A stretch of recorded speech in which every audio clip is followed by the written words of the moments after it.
On December 17, 1903, the Wright brothers made history with the first powered flight. For 121 years, people have been mastering the art of aviation, with thousands of new innovations and aircraft models created since. However, when you consider that people have lived on Earth for approximately 300,000 years, and only for the past 121 we have been airborne, it suddenly feels dangerously new. Still, traveling by airplane has been deemed the safest mode of transportation, safer than cars, trains, buses, or boats. But even the safest form of transportation has its risks. And when a plane crashes, it hits the news and sparks fear in those who love to travel. Most crashes are reported with a photo or a live stream after the crash, and rescue, if possible, is already over. But on January 13, 1982, when Air Florida Flight 90 crashed, it was broadcasted around the nation in real time. People clung to their televisions while rescuers struggled to save the survivors, and it has forever left a mark on all the people who witnessed that day. Welcome to National Park After Dark.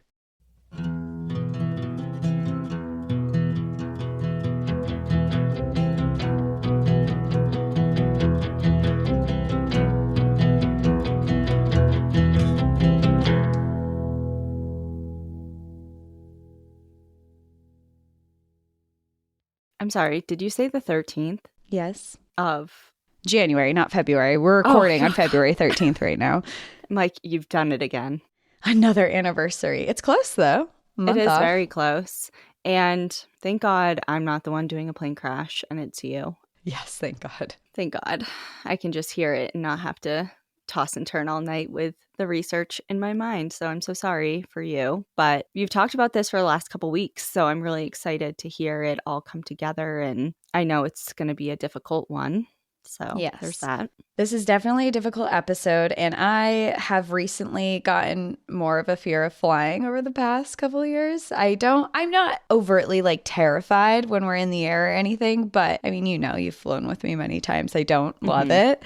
And researching this plane crash in particular was kind of rough because it was broadcasted on live television where everyone watched it then live, but now I'm researching it and I'm rewatching the video of the whole thing, and it is so traumatizing. It's all over YouTube. I mean, you can see these people fighting for survival, and I'll go into all of this, but basically for today's story, I'm going to be telling the rescue and survival story of Air Florida Flight 90 and how it became the first breaking news plane crash to be broadcasted live on television because the world watched this all in real time while the National Park Service rescued survivors and tended to this horrific scene that left 78 people dead. And you said Air Florida. Was it in Florida or? No, it was heading to Florida. This flight was heading to Florida, but it actually takes place in Washington, D.C. within the National Mall and Memorial Parks, which is actually part of the 30 units that are managed by the National Park Service in the area. Wow.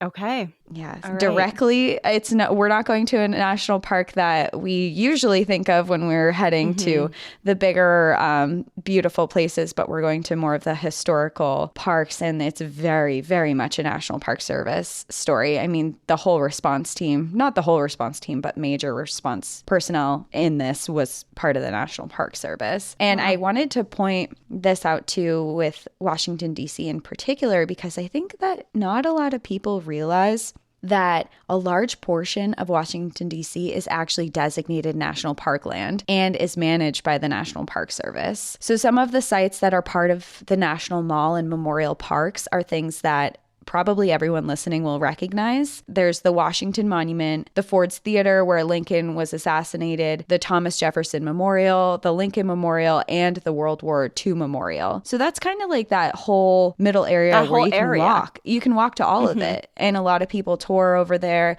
I've taken scooters and gone to each of these memorials, rented those scooters they have down there. And it's all National Park Service. I've been there in 8th grade. 8th grade, we did a field trip there, and that was I want to say, other than just passing through, that was pretty much my only time of being immersed in it. And it's during a time that I could really probably have given a crap less, which is unfortunate.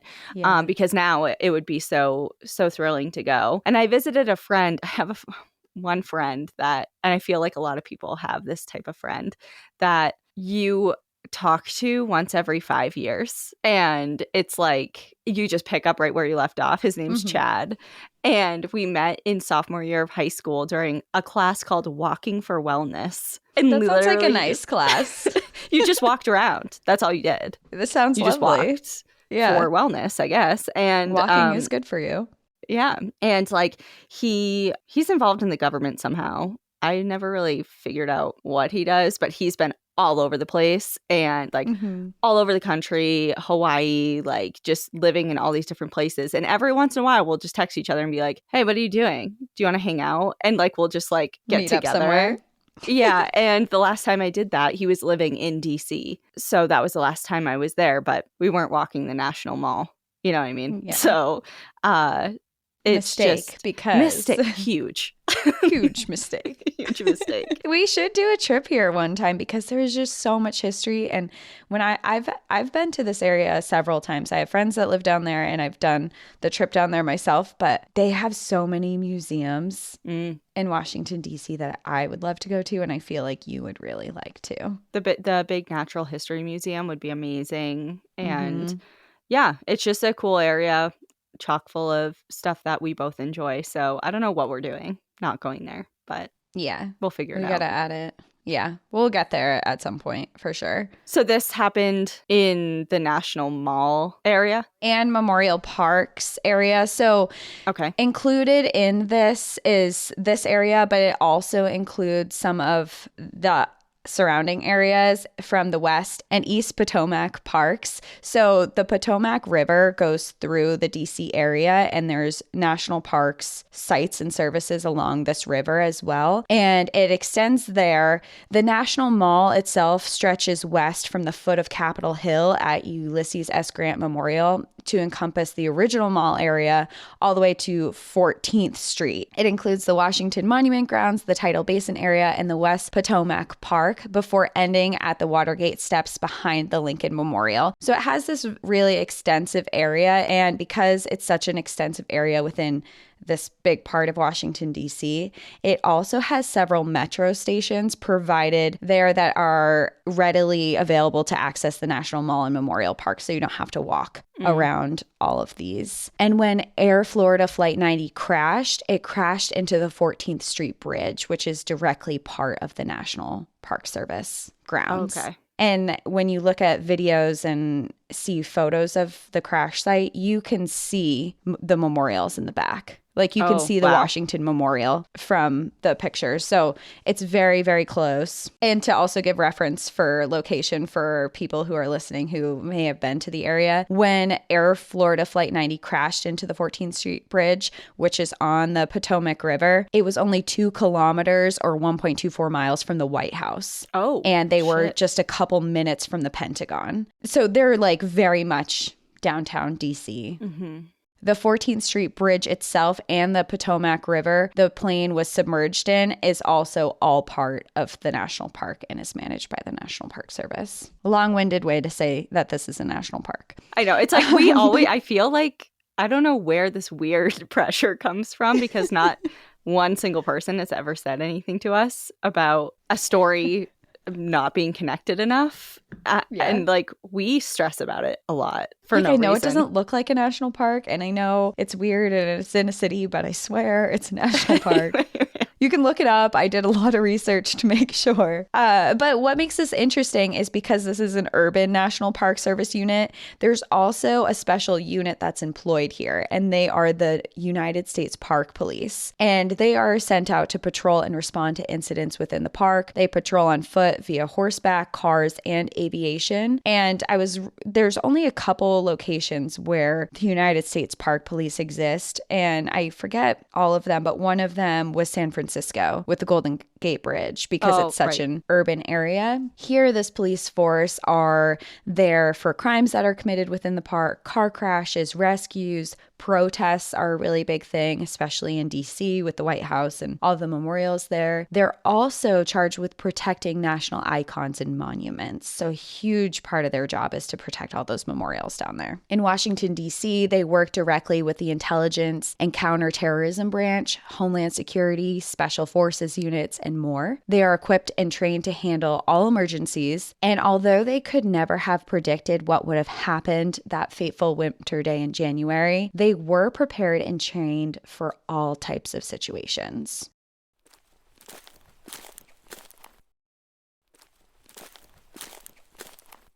Going into our story, January 1982 was a record-breaking winter for Washington, D.C., with extreme cold snaps and snowstorms that were pretty unusual for the area. On this particular day, January 13th, they were experiencing a very heavy snowstorm. It had started in the early hours of the morning, first as a light snow, but quickly changed to a heavy wet snow that was coming down quickly, accumulating 2 to 3 inches per hour. By early afternoon, the storm had caused downtown Washington, D.C. to have major traffic jams with slow-moving road conditions and warnings for people to stay home and off of the roads. The Washington National Airport was also experiencing major delays in their flight schedule due to trying to keep up with the snow removal on the runways. Still, even with these struggles, people flocked to the airport with hopes that their flights would not be canceled. For Joseph Stiley and Nikki Felch, it was a very normal day. They were co-workers working in telecommunications, traveling together to Tampa, Florida. For both of them, they traveled often, and this was just another ordinary trip. Joseph Stiley worked as a U.S. Navy pilot several years before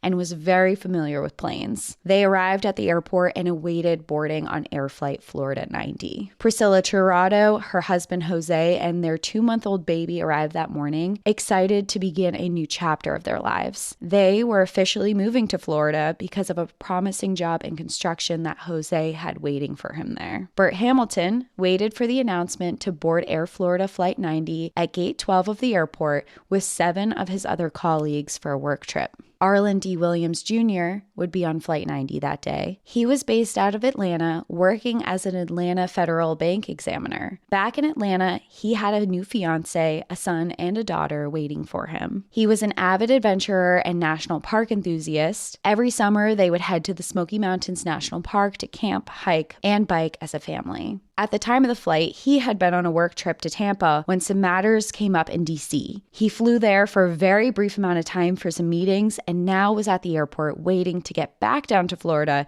to work again with the bank down there. This trip to D.C. was so fast that he didn't actually even tell his family he was going there. He just hopped up, was coming right back down, and at the time of the crash, they thought that he was still in Tampa on his original work plans. Kelly Duncan was a relatively new flight attendant at the young age of 22. She was preparing for her work flight on Air Florida Flight 90 and awaiting instructions, anticipating delays because of the storm. Air Florida Flight 90, a Boeing 737, was a passenger flight scheduled to leave the Washington National Airport at 2:15 that afternoon on January 13th, 1982. Its final destination was Fort Lauderdale International Airport in Florida, with a layover at the Tampa International Airport. The plane was not even half full that day, with 71 adult passengers and 3 infants scheduled to fly that day. There were 5 crew members in total, 3 flight attendants, along with the captain and first officer. Captain Larry Wheaton was the main pilot for the flight. At 34 years old, he had been flying 737s with Air Florida for just about 3 years. Previously, he had worked for an airline that Air Florida bought, flying much smaller aircrafts, but had over 8,000 hours of flying experience with those smaller planes. He was promoted to captain, and a captain, just for reference, is the main pilot in an aircraft, in 1980 with only 1,200 hours of jet experience, which in comparison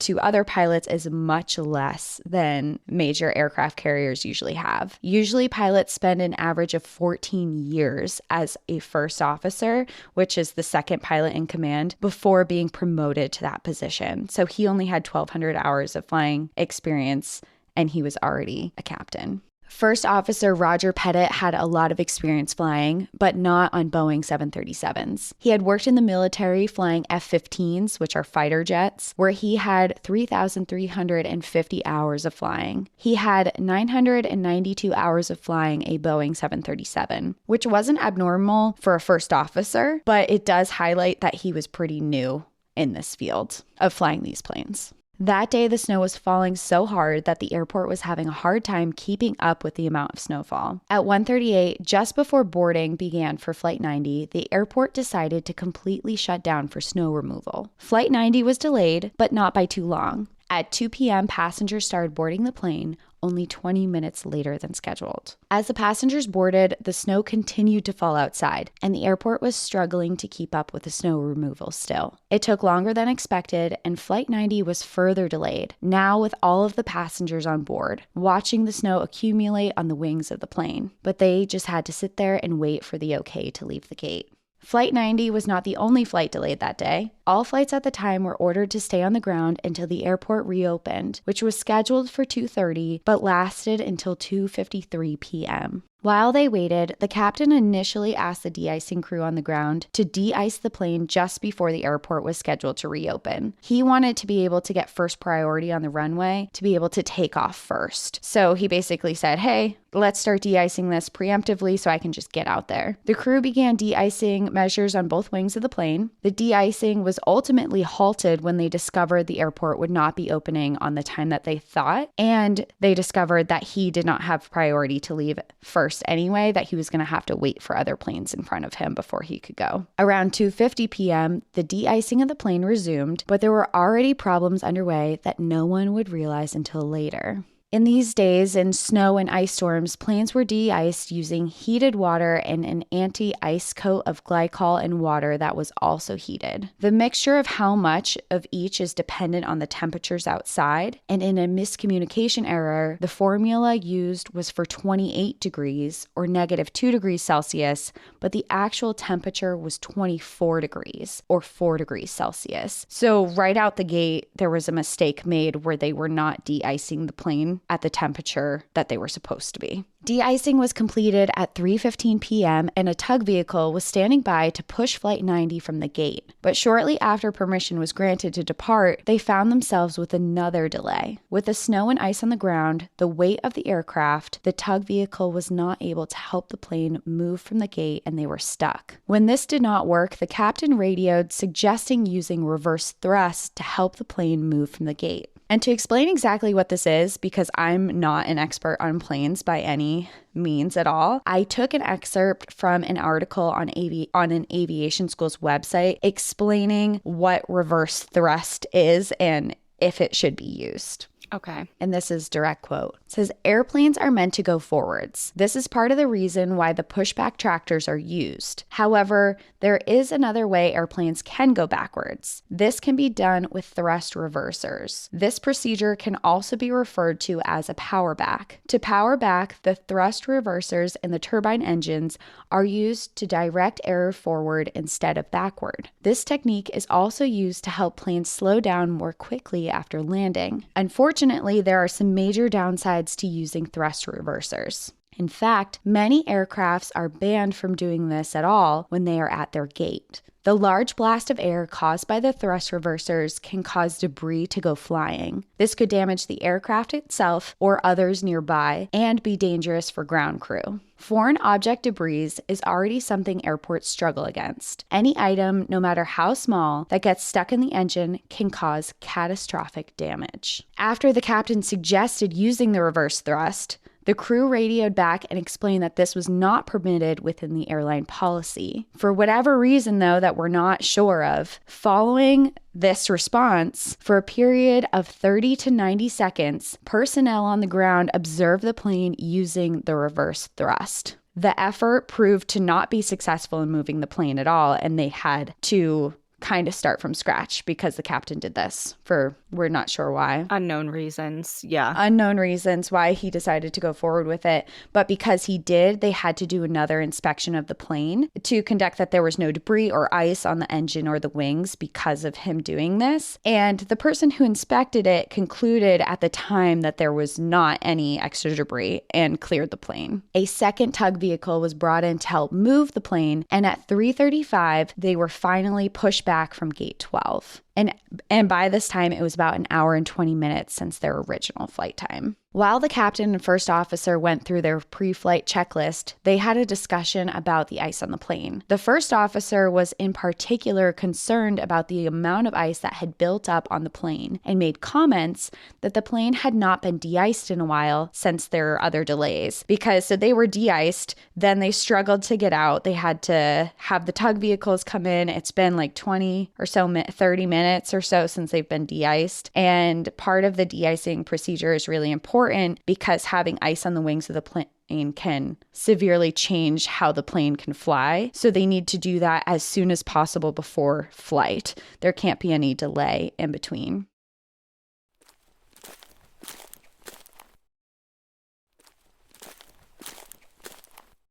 At 3:59 p.m., the plane was cleared for takeoff and flight attendants took their seats. Two of them sat in the front of the plane closest to the cockpit, while Kelly Duncan took her jump seat in the rear. Flight 90 was finally on the runway, speeding down the tarmac for takeoff, and shortly after, there was a problem. What we know from here forward on the plane comes from the recovery of the black box that was recording the conversations in the cockpit. As the plane went down the runway, the thrust readers were higher than the target level for takeoff. To try and combat this, Roger, the first officer, let off on the throttle, but this created another problem. It was taking longer than normal to reach takeoff speeds. Roger could be heard in the recording saying, "That doesn't seem right, does it? That's not right."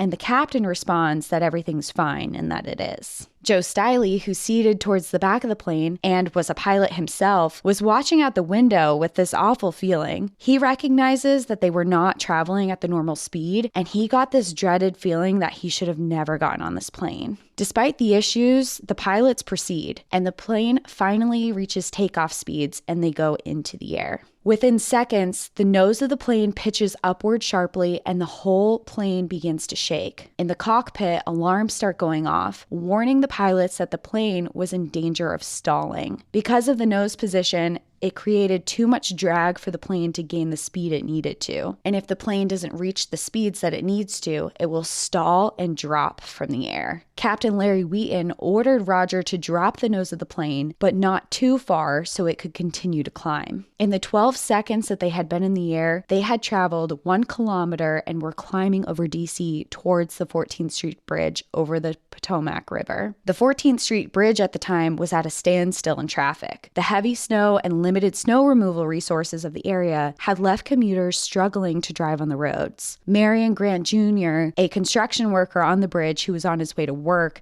had been stuck there for 15 minutes, and he looked up to see a low-flying plane. Flight 90 was only at 352 feet or 170 meters in the air. Then suddenly, it began to drop from the sky. The screaming of the jet engines grabbed the attention of every car on the bridge, but the plane was moving so quickly that as soon as they saw it, it was too late. In the cockpit, Roger could be heard yelling, "Larry, we're going down." Larry responded by saying, "I know it." Just over 1 minute after takeoff, the plane hit the 14th Street Bridge before then hitting the water of the Potomac River and breaking into 4 sections. In a matter of seconds, chaos erupted on the 14th Street Bridge. Marion Grant's truck was hit directly by the wing of the plane and flipped onto its side. He was uninjured and managed to climb out, but the carnage he saw on the bridge quickly revealed the gravity of the situation. A car that had been in traffic next to him was crushed, and he could see the driver inside mangled body. He didn't need to get close to know that they did not survive. When he looked in another direction, he saw a man who was almost entirely decapitated. Commotion and screams were heard all around him. Meanwhile, passengers on the plane were submerged into the icy cold water. The water at the time below the ice was just 1 degree above freezing. The plane had plummeted through the ice and sunk into the river. For onlookers, what was almost more horrifying than the crash itself was looking into the river below. The Potomac had a massive crater where the ice was broken from the plane, but besides a small bit of debris, it was completely gone. It was entirely submerged underneath the water. Joe Stiley, who had been knocked out during the crash, came to when the plane hit the water. Unbeknownst to him at the time, he had broken 67 bones throughout his body. Oh my God. Yeah. How many do we have? 203? How many bones does a human body have? I feel like that's something we should know. I agree. And I don't know why 203 is in my mind, but many. I know some of them fuse when you get older. So you actually 206. Oh, wow. You're really close. I was going to say 260, so. Well, that's still a large portion of your bones. Yeah.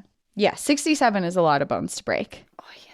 But for him, the pain was hardly a thought because the icy water stung and numbed his body and it was rising quickly around him. He awoke to water rising over his head and him still inside the aircraft attached to his seat. He unbuckled himself and struggled to get his legs out from the crushed seats in front of him. He managed to wiggle himself free though and turned his attention to his coworker, Nikki. He helped pull her free and they both started swimming out of the back of the aircraft where the tail of the plane had once been. At this point, they were both underwater, with their eyes open, following the light that signaled the surface. Just minutes after the crash, news crews were on the bridge, recording the events unfolding live on national television. A massive crowd of people gathered on the bridge and the shoreline of the Potomac to see what was happening. Joe and Nikki surfaced and were holding on to a piece of the tail debris that sat atop the water. Arlen Williams was at the surface, stuck attached to his seat and struggling to stay above the water, but holding on to pieces of the plane. Bert Hamilton had also made it to the surface. Kelly Duncan, the flight attendant sitting in the rear of the plane,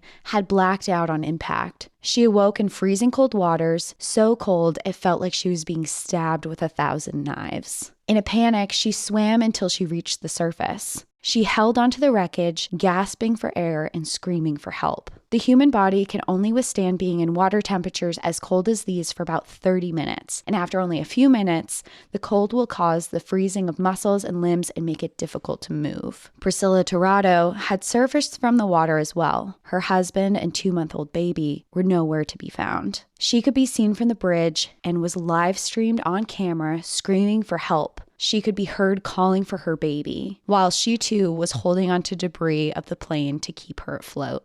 I don't know if we're going to talk about this more or not, but I just have to say while it's on my mind right now, I don't know how I feel about live coverage like that of such a huge disaster. Like I understand people want to know what's going on and this and that, but to live stream, and I mean, of course, this is what in the 80s. Now it happens so much more frequently on an individual basis, not just like, and it doesn't now even have to be on a major news station for most of the people in the country to see something if it's going around social media or whatever. And I just can't help but put myself in the position, not even me being there, because I guess I don't really even care that much about that. But if it was someone that I loved, a family member or a friend, I don't like that. No. I don't think that's appropriate. And I don't know, like I said, if we're going to talk about it more, but it just seems so icky to me. Well, imagine that it's your family member and you're just watching the news and suddenly you see your mom or your sister or your cousin or something screaming for help in water while it's all being videotaped on live TV. Yeah.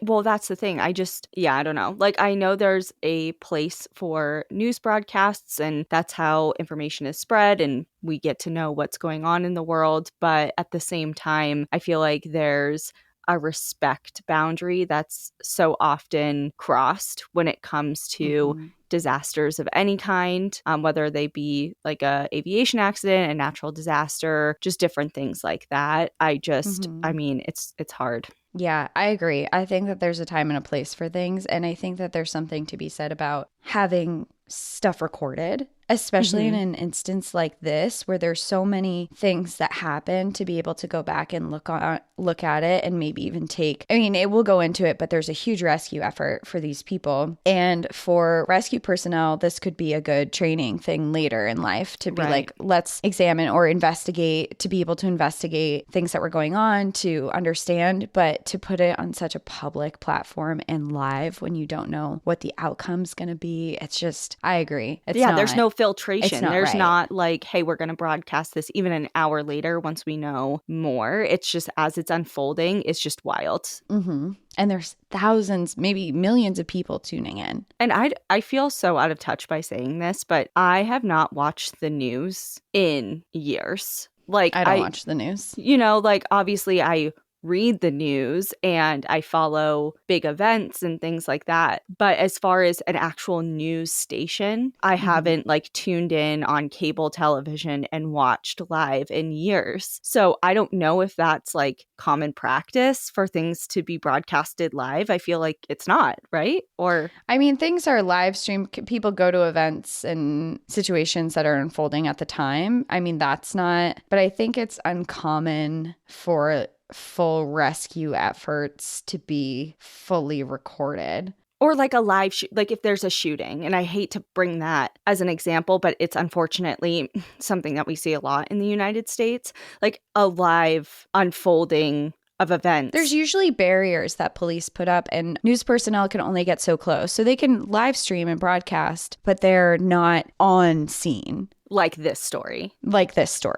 Okay. I think is generally how it goes. I'm sure not in all cases, but generally. Mm-hmm.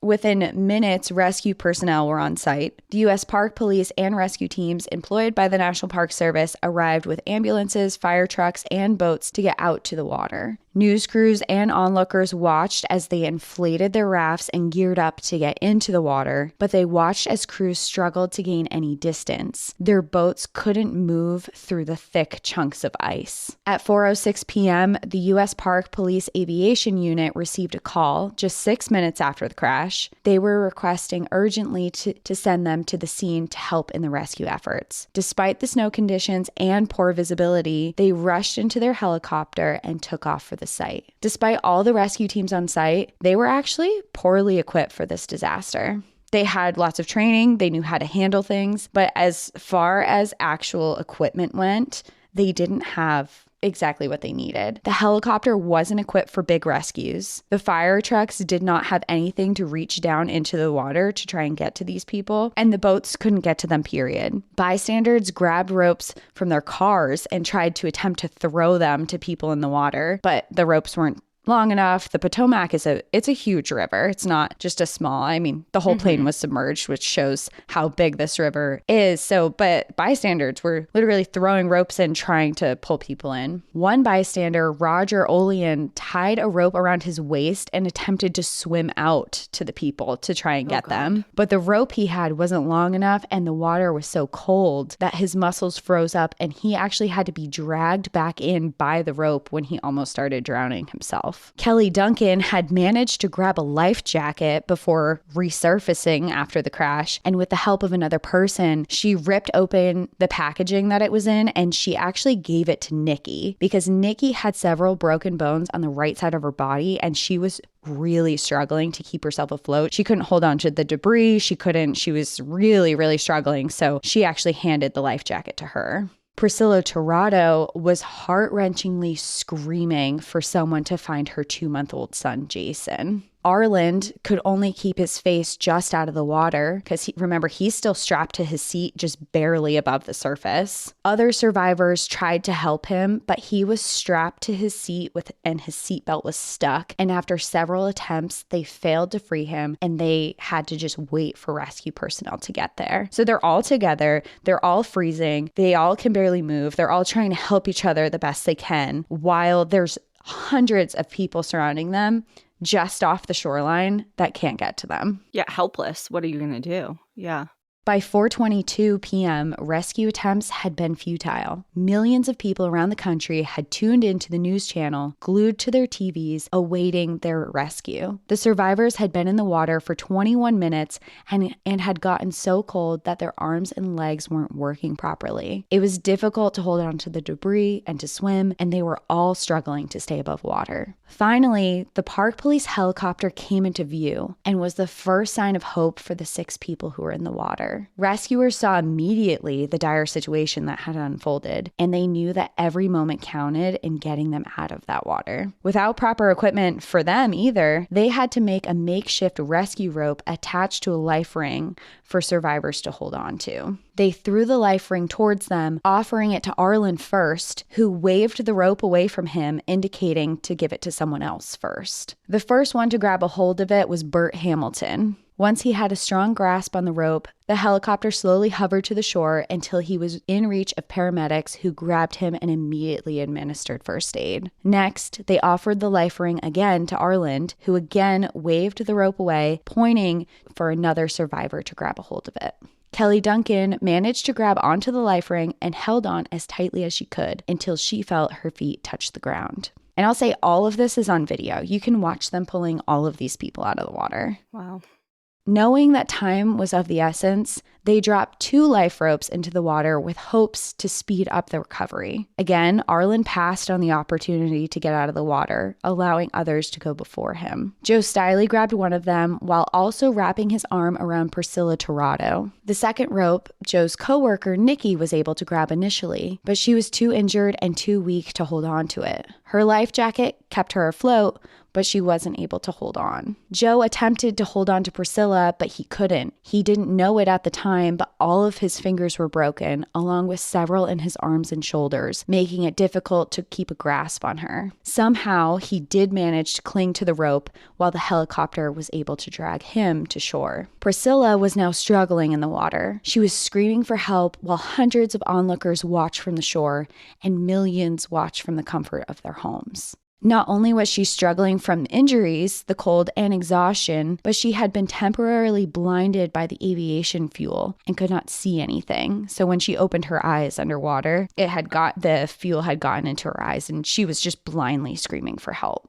Oh, God. Rescuers turned their attention to her first because Nikki had a life vest to keep her above the water. They attempted to drop the life ring to her over and over again, but she was too weak to keep a hold of it long enough to be brought back to shore. At this point, she was just far enough away from the shoreline to be rescued, but close enough that everyone who was standing on the shoreline watching, they were so close they could see her face, like they could see the expression on her face and they could hear what she was screaming. She could no longer swim, and she began to drown in front of everyone. A bystander named Lenny Stutnick, who had been driving nearby when the plane crashed and jumped out of his car to see the commotion, had been watching in horror as the rescue teams failed to rescue Priscilla. When he saw that she was beginning to drown, he took action himself. Stripping himself of his shoes and heavy clothing, Lenny dove into the water and swam to Priscilla. When he got to her, she was no longer above the water. He pulled her up and dragged her to shore. Wow.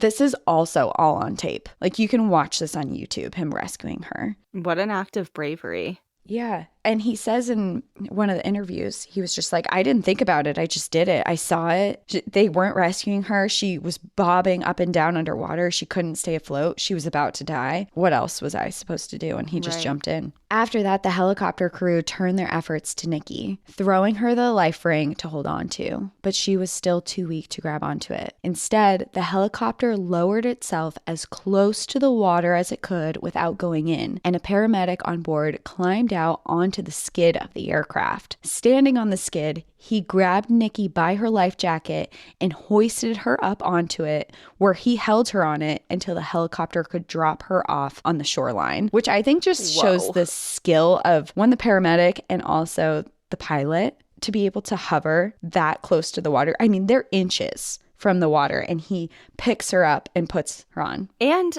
the weather, is this still a snowstorm?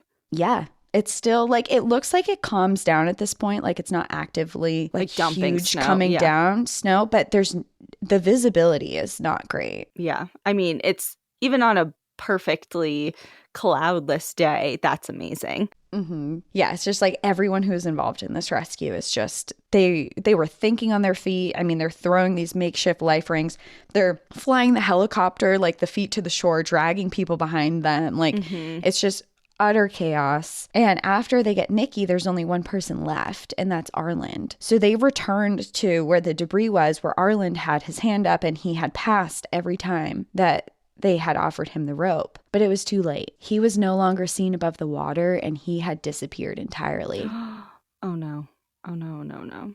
Arland, who had served 2 years in the military, had given up his opportunity to be saved to save the others. And the thought behind this was that he knew that it would take much longer to save him because he was caught on something. He was stuck underwater. He couldn't get out of the seat.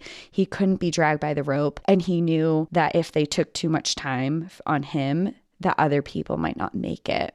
After his death, he was later given an award for his bravery where they said, by not grabbing the rescue line and occupying valuable time in what would have probably been a futile attempt to pull himself free, other survivors who might have perished if they had been in the frigid waters much longer were saved. Mr. Williams sacrificed his own life so that others may live. Mr. Williams' unselfish actions and valiant service reflect the highest credit upon himself and were in keeping the highest traditions of humanitarian service. Both pilots died that day, and not a single person in the front of the plane survived. In all, 78 people died, 4 on the bridge and 74 who were on the plane. There were only 5 survivors. A major recovery effort was conducted to recover the bodies of the victims along with the plane. It took crews 11 days to retrieve all the people lost in the crash. The body of Jason Tirado, Priscilla's 2-month-old son, was the last person who was recovered from the river. After that, they were also able to recover the plane itself. So they have pictures of them pulling the whole aircraft out of the water in each piece that it broke off in.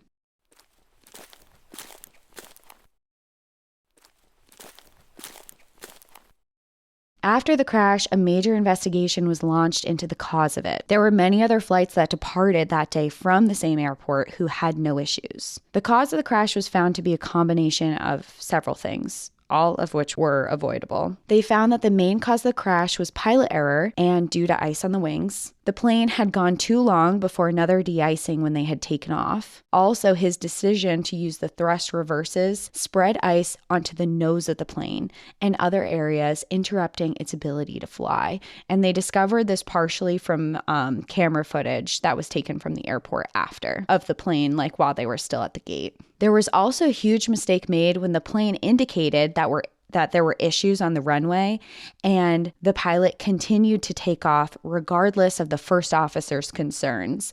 Because Roger, he could be heard saying, that's not right, is it? And he's like, no, it's fine. Right. He kind of waved him off a little bit. Yeah, even though there were clear indications that something wasn't right. What also most likely contributed to the crash was both pilots' lack of experience with Boeing 737s and their lack of experience with winter weather conditions. In addition to this, the de-icers themselves had also made a big mistake. They had de-iced the plane at the wrong temperature, believing it was 28 degrees or 4 degrees Celsius, when it was actually 24 degrees or 2 degrees Celsius. While there were mistakes made on this flight, this was actually an industry-wide problem and sparked a major change in winter protocols with the Federal Aviation Administration. The crash forced the FAA to launch a major study to determine the most effective de-icing chemicals and techniques, and they standardized winter operation trainings around the country. Boeing also modified all future and existing 737s to allow the use of the built-in leading-edge de-icing systems while on the ground. Additionally, many airports began installing de-icing facilities closer to the runways. So once they were already out there past the gate, they could still be de-iced while they were waiting to get onto the runway. The crash left a legacy of safety improvements, but it also left a mark on America as the first major plane crash whose immediate aftermath was broadcasted in real time. As for the survivors, they all had different experiences after the crash, but they all spent many months in and out of hospitals for injuries and psychiatric struggles. And I wasn't able to find a ton on everyone, but I did find an article that gave a brief synopsis of them years later. And so it's not like a full scope of their lives after the crash, but it's just like small things. Burt Hamilton died unexpectedly in his sleep of a heart attack on April 5th, 2002, so 20 years after the crash almost. Nikki Felch was in and out of the hospital for a full year after the crash and almost lost her foot because of infections, which they think was due to the water from the river. She sought out psychiatric help for a long time that helped her to feel strong enough to deal with the aftermath of the crash. She later died on April 23rd, less than 2 weeks after Burt Hamilton, after fighting pancreatic cancer. She was 49 years old. Priscilla Tirado has been very private since the crash. After losing her husband and baby, she has said very few things to press and has reportedly struggled deeply. She once said to a reporter, "It's still hard for me. Sometimes I have my days. I had a good life with Jose. He was really good for me." A decade after the crash, her father was interviewed and said that she was still struggling by saying, "After 10 years, we're beginning to wonder if this will ever work itself out." He reported that she seeks solace in volunteering at animal shelters, but she has never been the same since. I mean, God. How could you? How could you ever? You know, that's just so deeply heartbreaking. I mean, for everyone involved, of course. Everyone was in a very traumatic experience and probably lost, you know, you don't know who they lost or how they were impacted to what degree, but I mean, her entire life was just taken from her. Yeah. And yeah, God, I can't even imagine. I think that part of what makes her story so, and I mean, the whole thing's horrific and tragic, just knowing that from just what I've said about her. But when you watch the videos of her in the water and you can see her screaming, like searching for her baby on live television, it's just like the worst thing you've ever watched. And I just couldn't believe that that was live stream. I don't think there's no reason to watch it. If people are inclined to and they're interested, it's all over YouTube and you can just type in the crash and it will pop up. But it is just like, I wouldn't talk to media either. Like, it's just like, what is there to even say? Yeah, I, for one, will not be watching that. I know where to draw the line with things like that now. I'm not the same. I can't do it. But I can definitely relate to wanting to see it. I mean, it's like a human innate curiosity, which is weird and probably why it was live streamed in the first place. Yeah, morbid curiosities get the best of us. Yeah. Yep, for sure. But yeah, wow. Okay, sorry, go on. Yeah. I will say when I saw this video, I didn't know. I was just researching and I saw that there was I saw that there was footage and news articles of it. So I was just watching like an old news thing and it all popped up and I was like, hold on, this was live? Like it was in the middle of my research. Like I didn't realize. And but yeah, so that was awful. Joseph Stiley has also done several interviews of that day. The crash left him with bone spurs that caused him chronic pain and forced him to give up constant travel within his career. He moved to Washington State after his recovery, and he was in a Nat Geo documentary about this, which I used for part of my research, and he's done several other interviews detailing his exact experience. And he talks a lot in the interviews about how quickly he knew that something was wrong, and his thought process throughout the whole, because he was the pilot. Yes, and he's the one had that weird feeling. Well, he realized when he was taking off. The plane, when they were taking off, they weren't moving as quickly as they were supposed to. And he's like, something's wrong here. Right, yeah. And then he details when he's in the air, he's like, how do I get out of this plane now? Like he talks about how he was counting his blessings and that he thought his life was over. And the last thing it said about him, and this article that I read is several years old, but it said that he moved to Washington State after he recovered. After the crash, Kelly Duncan didn't return to be a flight attendant. Instead, she switched careers and became a preschool teacher. Prior to the incident, Kelly was not religious, but she says that she found God that day in the water, and she attributes God to her survival. She worked at a Christian school and became very devoted to her faith. She married a professional tennis player and became a mom of 3. She has also done several interviews over the years detailing her account and how much faith changed her life that day and how she's dedicated her life to God after that. While I couldn't find a memorial for this whole incident, there is some remnants of this crash that you can see. And today you can visit the National Law Enforcement Museum in Washington, D.C., where the U.S. Park Police helicopter that was used for the rescue of this entire mission hangs on display. Oh, wow. So you can still see that. And I'm not sure what they ended up doing with the plane. I don't know if there's remnants of it somewhere, but they have big pictures. I'm imagining that a lot of it they had to do a big investigation on the plane and for sure, and all that. But they have pictures of the whole removal efforts, and they have these huge barges that they're picking up this huge plane and carrying it out. And so they recovered all of that. But that is my horrific story of Air Florida Flight 90. Holy moly. Well, I think obviously it was awful, but the entire time you were talking, I was just thinking of how it's kind of a reminder to just be patient when you're traveling with different sorts of delays and things like that. Like, I know a lot of times people take it out on the people that have nothing to do with the actual delay reason, but it doesn't matter who's responsible. It's because by and large, there are things that are going on behind the scenes that are really important. And we may not understand that. And all we get is, okay, well, now I'm going to be late. And how does this affect me? But there are reasons behind a very large amount of reasons why flights are delayed, or there are different measures that have to, happen. And I just think that gets lost so often, especially with people who travel a lot, and it's already a frustrating experience for other reasons. But just next time you have a delay or something, you never know. And I think that hearing stories like this is a good reminder that there are measures in place for a reason. And obviously human error, it seemed, was kind of at play at the here. forefront of this. Yeah. But, that regardless, like the de-icing and things, I mean, I can't tell you how many times, especially living in places my whole life that experience weather like that, New England, Colorado, Washington, even though we didn't get a lot of like bad snow and stuff in Seattle. There's other stuff, weather related stuff. And I've experienced a lot of delays because of that, or like de-icing multiple times, or it's like, and in my mind I remember being like, we already did this, like what the hell, like I'm sitting on the tarmac for an hour and a half, what the fuck is going on? But in retrospect, it needs to be done. It's important, and it's better to be late than be hurt or in danger, or and I think it's a good point to be patient. I think it's also a good reminder to be patient with staff too. I mean, you look at Kelly Duncan, and she was under the water fighting for her life, and she thought to grab a life vest to give to someone else.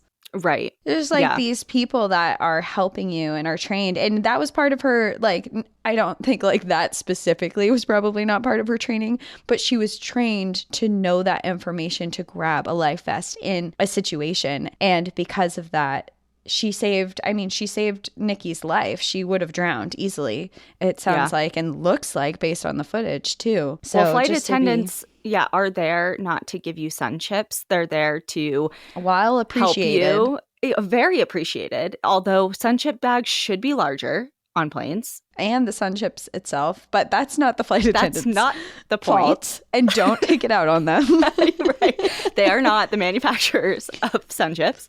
But we do have a gripe with sun chips and the size they are in planes. Yes, we do.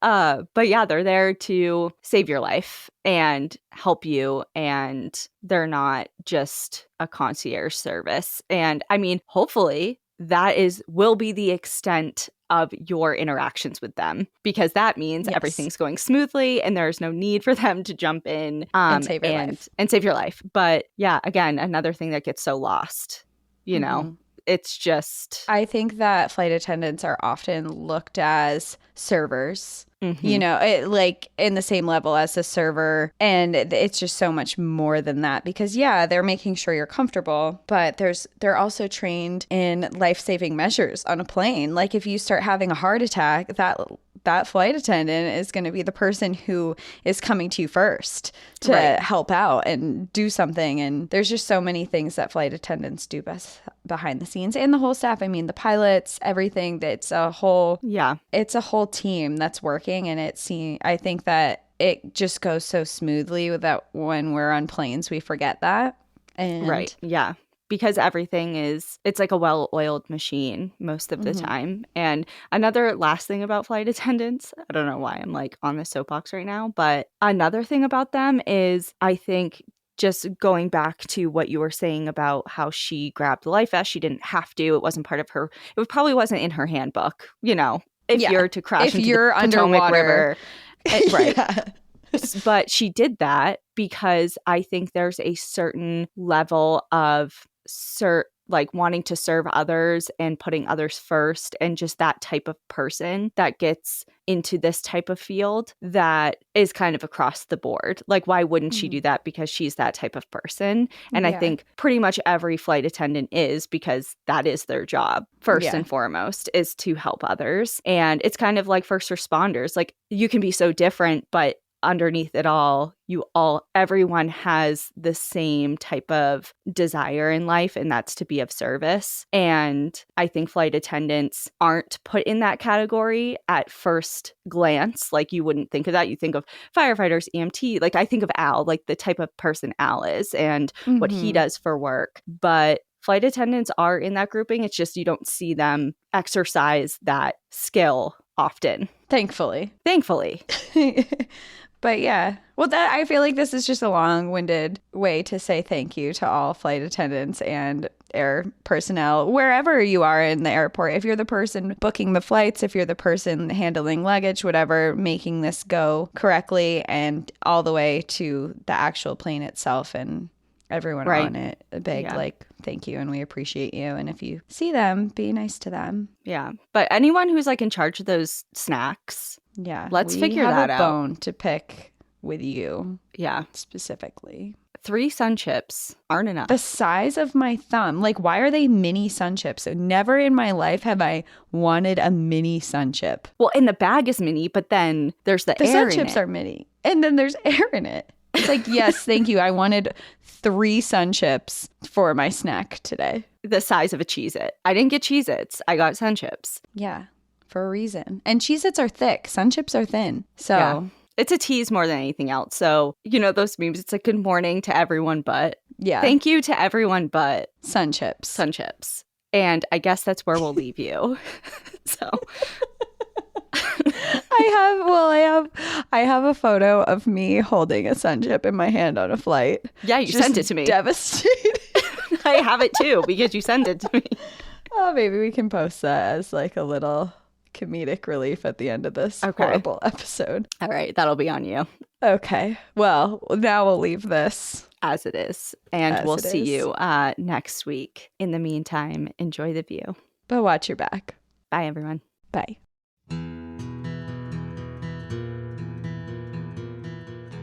Thank you so much for joining us again this week. If you have a trail tale or story suggestion, send us an email at stories@npadpodcast.com. Follow us on Instagram and Facebook at National Park After Dark and on Twitter at NPAD Podcast. Join our Outsiders Only community on Patreon or Apple subscriptions to listen ad-free, unlock monthly bonus episodes, and exclusive content. And remember, when you support our sponsors, you are supporting our show. For our exclusive discount codes and source information from today's episode, check out the show notes. For more information on our show, our book recommendations, merch updates, and more, visit our website at npadpodcast.com. And please rate, review, and subscribe from wherever you listen to podcasts.